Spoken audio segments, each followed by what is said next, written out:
Last வீடியோலேயே சொல்லியிருந்தேன் நல்ல மழை அப்படின்ட்டு. இன்னுமே மழை நிற்கலை. எல்லோரும் நல்லா சேஃபாக இருங்கக்கா அப்படின்னு சொல்லியிருந்தீங்க. நாங்கள் சேஃபாக தான் இருக்கோம். இன்னைக்கு காலையில் அந்த புட்டு வச்சு சாப்பிட்டோம். மதியம் வந்து அந்த கருவாட்டு குழம்பு, வெறும் சாப்பாடு மட்டும்தான், வேறு எதுவுமே பண்ணலை. கிராசரிஸ் எல்லாம் தீர்ந்து போச்சு, வாங்க போகிறது கூட முடியலைங்க. பக்கத்துலலாம் நான் ரோட்லலாம் நல்லா தண்ணி கட்டி கிடக்குது. இன்னுமே பெஞ்சிட்டு தான் இருக்குது. இப்போ வந்து டைம் வந்து 8:30 ஆச்சு நான் வீடியோ எடுக்கும்போது. இன்னுமே மழை முடியலை, பெஞ்சிட்டே தான் இருக்குது கண்டினியூவாக. இப்போ லாஸ்ட்டாக நான் கருவாட்டு குழம்பு சாப்பிட மாட்டேன்னா, சரி அதான் நீ யோசிச்சுட்டு வேறு குழம்பு வைக்கிற மைண்ட் செட்டும் இல்லை. உப்பும் புளியும் நான் அப்படியே சாப்பிட்டு இன்றைக்கி டேயை வந்து முடிச்சாச்சு.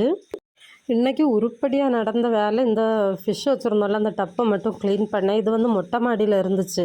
அங்கே நிறைய மழை தண்ணி பட்டுகிட்டே இருந்துச்சா, குளிரும்ன்ட்டு இப்போ எல்லாம் க்ளீன் பண்ணி கீழே தூக்கிட்டு வந்துட்டேன். ஃபஸ்ட்டு ஃப்ளோரில் கொண்டு வச்சுருக்கேன். தாமரையெல்லாம் வந்து மண் போடாமல் டைரெக்டாக தூக்கி தண்ணிக்குள்ளேயே போட்டாச்சு. எப்படி வருதுன்னு பார்ப்போன்ட்டு.